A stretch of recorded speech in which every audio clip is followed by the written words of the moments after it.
Hello everyone, welcome back. It's Jebro. We're talking about some Guild Wars 2 today, of course.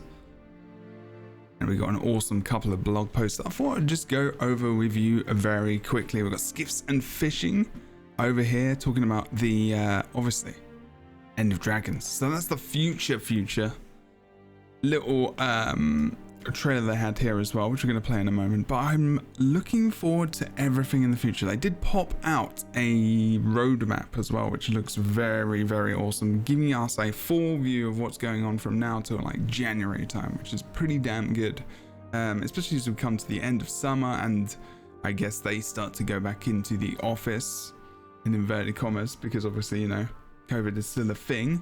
And people probably won't be going to back to the office for a little bit of time, so we'll see. Or whether or not they might be back in fully now, I'm not totally sure actually. But anyway, I hope you're all well. Don't forget to like, comment, subscribe. I would massively appreciate it. I know we had some big videos recently, especially the birthday video, so obviously I know that there is a lot of thoughts and feelings about that, and we had some interesting discussion in the comments, some kind of mean comments as well towards the internet, which was a bit disappointing, I'm not gonna lie. But that's okay. That's your opinions. You're allowed to comment. That's cool.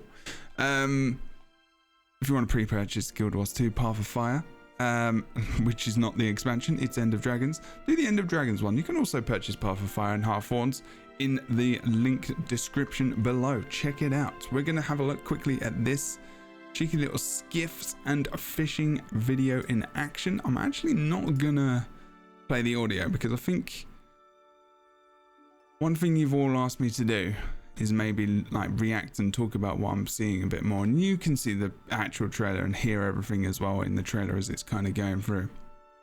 So this looks like you can fish from anywhere as well. You can fish, you don't have to just be on a skiff, you can just fish on like a dock, the land, which we kind of knew already, which is quite cool. So picking out a fish out of the water once you've caught it looks pretty cool. I'm still wondering about this mini game. It doesn't look like you reel it in. It looks like it's almost an instant thing that kind of happens. Like, it doesn't look like there's much reeling in or anything. So it's an interesting mini game that could be. Hopefully, it's going to be a little bit different from other MMORPGs. I know there's fishing in everything. That looks like you're kind of just standing on the deck with 3 of your friends, including you, 4 people, and then you've kind of got someone on the. Whether or not that's an NPC you have to go to specifically to get new recipes and to create. I'm not too sure. I'll have to wait and see. There is that kind of bobbing though, left and right, which is interesting. Either way, this does look like it could be quite interesting. I'm wondering if you actually create recipes. You must be able to create recipes and cook from fishing and stuff. Anyway, we'll see. I know in New World it was pretty interesting in terms of fishing and just kind of the stuff you could get, right? Like you could get tons of different stuff. Like you could get loot, you could get gold, you could get loads of bits and bobs that were pretty cool. Was pretty cool because you could just like you could get iron ore, you can get wood, you could get loads of different stuff. Like you could get an old boot and stuff like that. So I'm wondering whether or not there'll be like treasure or stuff for legendaries or precursors or something that you might be able to fish out of the depths of the campfire, you know. That would be pretty cool. What do you think? So that previous blog post just talks about skiffs and fishing a little bit. Then you've got the fall and winter of Guild Wars 2, and it's a roadmap which they've done before, which is pretty damn awesome. And basically there is a lot of stuff. Guild Wars 2 End of Dragons Elite Specialization beta events, September 21st, 26th of November 30th, which we know end of each month leading up to the final month, which will be the this one. Is that the final one? I think it is. Yeah, 2, 3 final, which is the mount and everything else together. So this is going to be September 21st, October 26th, November 30th. Then Return to Living World, which they've been doing, where you can get nice rewards, which they talk about in this blog post as well. Then the Ice Brood Saga comes back. Wow, they've really packed this all in. I've got a lot to do.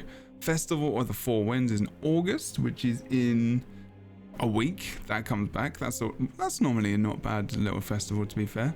Shadow of the Mad King, always love that one. Winter's Day, not bad at all. Then Lunar New Year, and that's just all the festivals. And then Save the Date is some more big beta events, which is like the DirectX 11 beta, which is really big for the game, in terms of just looking better, playing better, all the things better, good, go. Remember this date. This is a big date.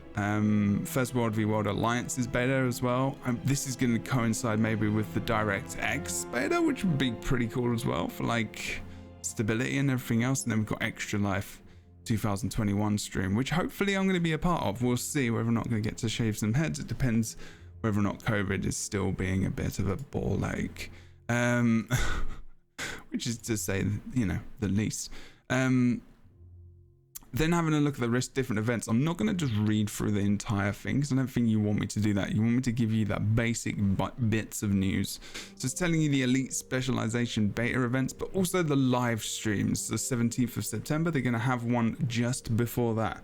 If we have a look at dates wise, 17th of September is going to be a Friday. So they're playing this for, again, having the preview live streams on the Friday before they come out on the Monday, Tuesday, depending on where you are in the world, of course. That's why I say Monday, Tuesdays. And also there is going to be drilling in the background, so I'm very sorry about that. It's something I'm having to put up with, unfortunately, for the whole of my life, it seems, as well as the past, future, and everything in between. So I'm sorry if you hear some drilling kind of in the background. I'll turn up the music to try and cover it as much as possible. But yeah, they've got all this news about the Return to Living World Season 4 and the Ice Brood Saga. I'm going to read this actually. So Return to Living World continues today with the first episode of Season 4 Daybreak. Ooh.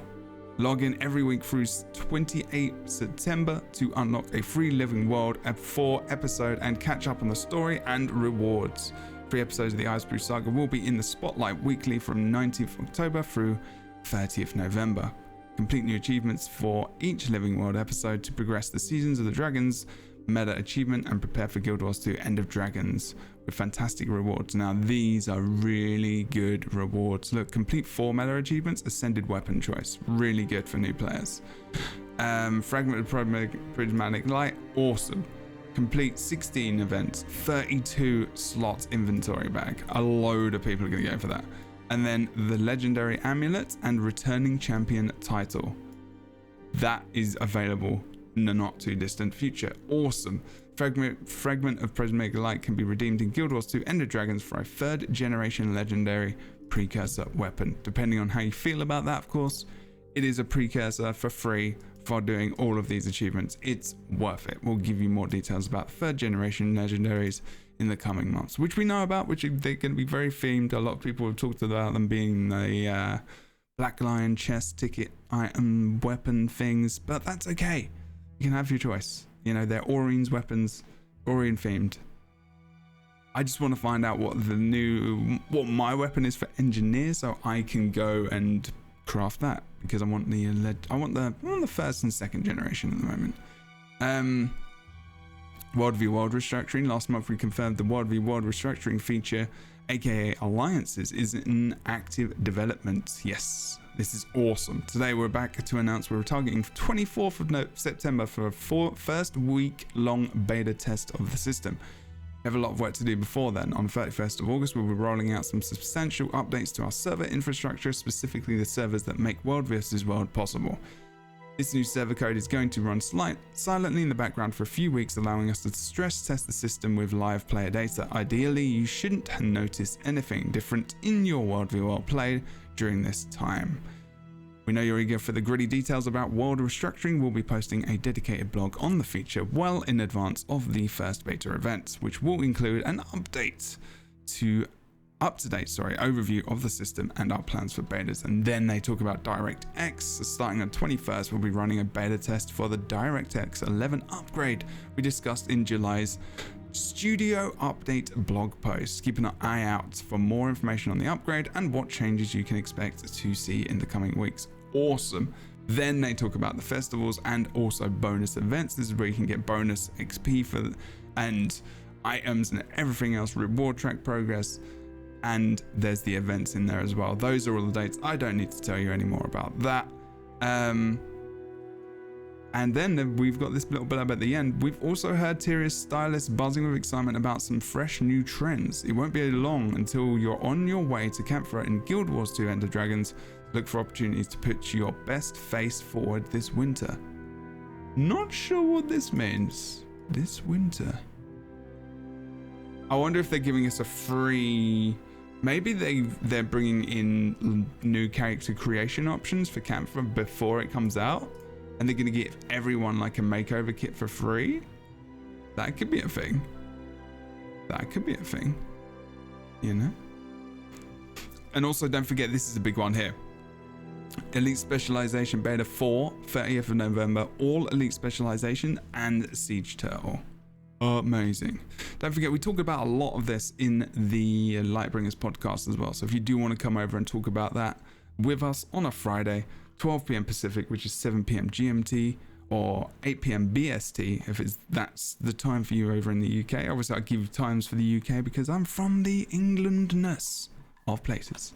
People, thank you so much for listening and watching this video. Just wanted to pop this news out there for you as soon as possible. I'm going to be doing a lot more of this stuff. News. I'm going to be doing reviews, reaction videos, PvP builds for new Elite Specs that are coming out, reviews of new features. I'm going to be talking about it all. Is there anything you want me to talk about specifically? Please leave some feedback in the description below, if you in the description or in the comments. I'm doing this off the cusp, one and done, because I'm streaming in like an hour. Life's pretty hectic, but it's all good. All in all, I think this is really, really awesome to have this roadmap keep on going, so we know what's going on till January, till February, which is when End of Dragons comes out. Don't forget to pre-purchase, like, comment, subscribe, Patreon for these videos early. I'll see you soon. Take care, goodbye, and have a great and amazing day. See you soon. Be good to people. Be good to yourself. See you soon.